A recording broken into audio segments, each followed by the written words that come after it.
Hai, selamat sejahtera bersama saya Cikgu Aisyah. Kita akan bincangkan peperiksaan percubaan SPM 2023 bagi kertas Negeri Selangor Bahasa Melayu kertas 1.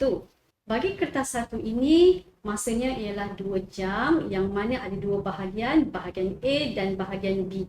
Kedua-dua bahagian wajib dijawab. Lihat bahagian A. Bahagian A mengandungi 30 markah. Soalan ini mesti dijawab, tidak ada pilihan. Dan secara umum, kita dapati daripada bahan itu ada 2 bahan pertama dalam bentuk petikan ataupun perenggan pendek. Manakala dalam bentuk bahan yang kedua tu dalam bentuk statistik. Okay, jadi kedua-dua bahan ini pelajar harus gunakan untuk melengkapkan jawapan karangan kamu. Okay? Dan dalam arahan soalan itu ada menyatakan, kita baca sama-sama arahan soalan. Petikan dan grafik di bawah menunjukkan maklumat berkaitan kepupusan hidupan liar. Berdasarkan maklumat tersebut, uraikan pendapat anda tentang kepupusan hidupan liar. Jadi tentang apa? Kita nak tulis karangan tentang kepupusan hidupan liar. Panjangnya seperti biasa 150 hingga 200 patah perkataan. Tetapi karangan yang baik, tulislah melebihi 150. Jangan tulis bawah 150. Okay? Tulis atas lebih daripada 150 patah perkataan. Okay? Kita lihat dengan lebih terperinci satu persatu. Bahan pertama dalam bentuk petikan tadi ya, dan kamu juga boleh peka ataupun boleh lihat yang cikgu warnakan itu nanti. Malaysia merupakan antara negara yang mempunyai kepelbagaian biologi dengan kewujudan 1,500 jenis haiwan vertebrata dan 150,000 jenis haiwan invertebrata. Namun demikian, akhir-akhir ini kebanyakan haiwan tersebut diancam kepupusan kerana aktiviti pembakaran hutan dan pemburuan haram. Okay, jadi ada 2 perkaitan di situ. Tadi dia dah suruh kita menulis karangan tentang haiwan liar ini kan.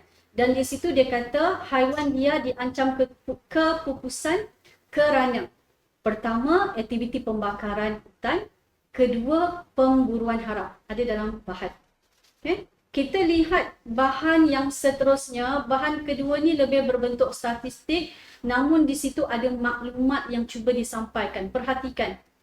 Ada butiran di situ statistik hidupan liar yang terkena jerat bagi tempoh tahun 2015 hingga 2018.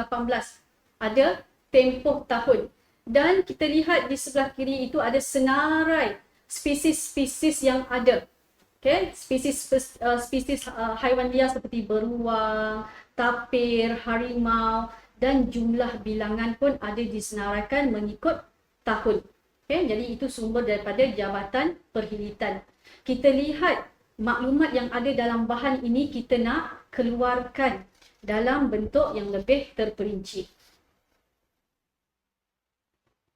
Fokus yang kita dapat ya berdasarkan arahan soalan tadi iaitu punca kepupusan hidupan liar. Ini sangat jelas. Kalau kita lihat petikan, kamu lihat yang cikgu warnakan sebentar tadi, pembakaran hutan, pemburuan haram.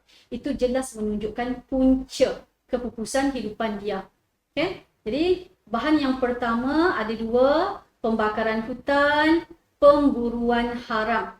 Dan bahan yang kedua berkaitan statistik terkena jerat. Pastikan apabila pelajar menulis esei bagi bahagian A ini, sentuh setiap bahan. Kalau ada 3 bahan, ketiga-tiga kena sentuh. Kalau ada 2 bahan, kedua-dua kamu kena sentuh. Kena bincangkan. Jangan hanya bahan 1 sahaja, bahan 2 tinggalkan. Jadi tak begitu baiklah dari segi markah itu. Kita lihat dengan lebih terperinci bagi bahan 1 ya. Bahan 1 tadi ada dinyatakan punca kepupusan itu disebabkan pembakaran hutan. Maka kita boleh jelaskan pembakaran hutan itu dilakukan oleh pihak yang tidak bertanggungjawab dan akhirnya mengancam habitat hidupan dia, tempat tinggal mereka. Yang kedua berkaitan pemburuan haram. Pemburuan haram ini selalu kita kaitkan dengan permintaan tinggi dalam pasaran. Pasaran gelap ya. Untuk permintaan kulitnya, dagingnya ataupun tanduknya, tengoklah haiwan apa. Okay, jadi ini juga sesuatu yang boleh mengancam kepupusan hidupan liar, permintaan tinggi bagi tujuan pasaran.